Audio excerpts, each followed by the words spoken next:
3-8 to the over, taking on teams averaging more than 72 points per contest. Give me the Hurricanes of Miami, plus 17 after buying the half a point, and the under 148.5 in that matchup there. All right, next and final game for our college slate. It is going to be UNC, the Tar Heels, at Clemson. And that is going to be a 6 o'clock tip-off at Clemson. The Tar Heels open the betting as the 4-point favorite. Total open 147.5. And since that one opened up, we're seeing two-way action on the total. No movement there as of yet. We are seeing a little bit of movement toward UNC. Half a point move in their favor. So once again, UNC open -4 up to -4.5. Total is 147 and a hook. 71% are leaning Tar Heels. 62% shaded toward the over. And at the moment, Clemson's plus 165 on the money line. Now, if you like Clemson catching a couple points at home here, just keep in mind they're taking on a North Carolina team who ranks 3rd in the country in scoring. They're dropping 87.3 points per contest. They also rank 1st in college basketball in offensive rebounding.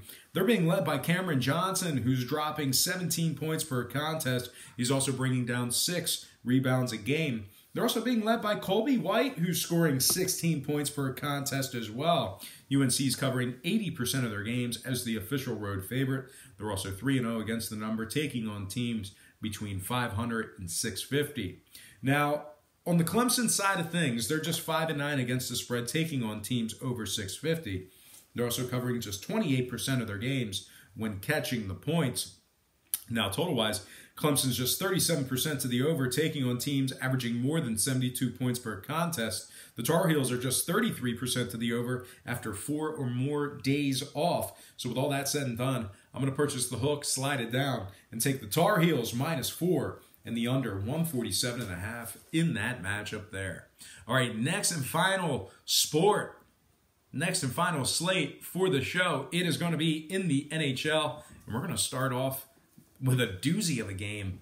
Ottawa at Tampa Bay, 7 o'clock puck drop in the Amalie Arena. Tampa Bay opened the betting as the $3.45 favorite. Total will open up at 6.5. And since those markets opened this one up, not a whole lot of movement when it comes to the physical line when it comes to the total. That's still at 6.5. But we're seeing Tampa Bay take an absurd amount of money. That moved all the way up to -450. Right now, Tampa Bay is laying 450 when it comes to the money line. Once again, total remains at 6.5. Once again, Tampa Bay open 345 all the way up to 450. Totals at 6.5. 88% of the consensus is leaning toward Tampa Bay. 71% shaded toward the over. Right now, Ottawa's plus 385 for some money line cash, and Tampa Bay's -150 on the puck line. -150 laying the goal at a half. Absolutely unbelievable. We have Nilsson projected in net for Ottawa. Vasilevsky projected in net for Tampa Bay. The Lightning's 10-1 straight up in their last 11. 5-0 straight up in their last 5 at home. They rank 1st in scoring in the NHL, and they're winning 79% of their games on their home ice. Ottawa on the other side, well, they just won 8 out of 31 games on the road this year. 8-23 straight up on the road. They rank dead last in road goals allowed at 4.5. And when it comes to the total, Ottawa's 5-2 to the over in their last 7 when traveling. Tampa Bay 71% to the over, taking on teams under 450. If Ottawa upsets Tampa Bay here, you'll probably hear people talk about this for a couple of years to come. This is like one of those odd MLB lines that was happening last year in like those White Sox and Baltimore games. But anyway, rambling aside, I'm going to make the very square pleb unoriginal play. Give me Tampa Bay -1.5 and the over 6.5 goals in that matchup there. All right, next game, Devils Bruins, 7 o'clock puck drop in Boston. Boston opened the betting as the $3.05 favorite. Total open at 5.5. And since those markets opened this one up, we're just seeing a nickel fade of Boston when it comes to that money line. They're now the $3 favorite. Total moved up to an even 6. So once again, the Bruins open 305 down to -300. Total open 5.5 up to 6. 57% of the consensus is now shaded toward the under. At the moment, New Jersey is plus 250 on the money line, and Boston's plus $1 laying the goal and a half.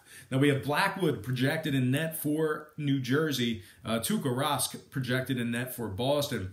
Boston's 5-0 against the spread in their last 5 games. And as I always explain, when I refer to the spread in hockey, I'm actually referring to the puck line. So Boston 5-0 in their last 5 puck line plays. They're also 9-1 straight up in their last 10. They rank 3rd in home goals allowed at just 2.3. Now the Devils on the other side, they're just 6-16 straight up in their last 22 when traveling. They're 3-6 against the spread in their last 9 on the road. When it comes to scoring, Jersey's 5-1 to the over in their last 6 away from home.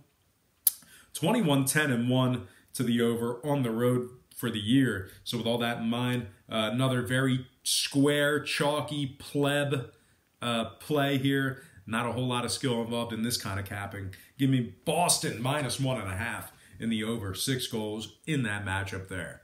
Next game, Sabres, Toronto. 7 o'clock puck drop at the Maple Leafs. Toronto opened 260, total opened 6.5. Not a whole lot of movement on the total, although we did see a nickel move on the money line that moved Toronto up to 265. So once again, the Leafs opened 260 up to minus 265. Totals at 6.5. 74% of the consensus is leaning toward Toronto. 77% is shaded toward the over. Right now, Buffalo's plus 225 on the money line. Toronto plus $1.10. On the puck line. We have Hutton projected in net for Buffalo, Anderson projected in net for Toronto. This Maple Leafs team ranks 4th in the NHL in scoring. They're at 3.6 goals per game in that category there. They're also 7-1 straight up in their last 8 on their home ice. They're winning 65% of their games when Anderson makes the start. Now Buffalo, on their side of things, they've won just 11 out of 32 games on the road this year. They rank 27th in road offensive scoring at just 2.5 goals per contest. And when it comes to the total, Buffalo's 41% to the over in their second of a back-to-back. Toronto, 47% to the over, taking on teams between 450 and 550. I'm going to lean Toronto minus 1.5 in the under. 6.5 goals in that matchup there. All right, next and final game for the show, it is going to be Minnesota at Calgary. 10 o'clock puck drop in Calgary. The Flames open the betting as the $2 favorite. Total open at 6. Since that one opened up, not a whole lot of movement on the total, although we did see a 25-cent fade of Calgary when it comes to the money line. They're down to 175. So once again, the Flames open 200, down to minus 175. Total open remains at 6 goals. 77% are leaning toward Calgary, 67% shaded toward the over. Right now, Minnesota's plus 155 on the money line. Calgary plus 155, laying the goal and a half. Dubnyk projected in net for Minnesota. Smith projected in net for Calgary. The Flames are 5-0 straight up in their last 5. 5-1 straight up in their last 6 at home. Calgary ranks 1st in home scoring at 4.2 goals per contest in that category there. They also rank 2nd in home defensive shots allowed. Now Minnesota's 0-2 straight up taking on Calgary this season. They're also 3-5-2 in their last 10 taking on the Flames if you're into historical trends. Now total-wise, Calgary's 8-3 to the over in their last 11 on their home ice. Give me the Flames minus 175 in the over. 6 goals in that matchup there. All right, folks, that is going to do it for me. But before I get out of here, I just want to quickly remind you once again to check me out at patreon.com/BrockPage. We've actually been doing very well in the NBA as of late. I strongly encourage you to check out my record in the NBA on patreon.com/BrockPage. It won't cost you anything. It's right there, free and open to the public on that website. I also give out daily plays. They're not free, but they're only going to cost you $1.99 a month. Memberships begin at just $1.99 per month. So every day you're not subscribed there, you're certainly costing yourself some valuable information. If you're a current patron of mine and you're watching me right now, I simply cannot thank you enough. You most certainly make it all worth it. And yeah, it's only going to take you a couple of seconds to check out that website. It's patreon.com/BrockPage. And the link for that website is in the description section below. All right, most importantly, out of all this mumbo jumbo, I just want to thank you for watching today's program. I I really hope you enjoyed all this great free information. It's loyal viewers like you that make it all worth it. And to close it out, as always, don't forget to check me out on my website at patreon.com/BrockPage.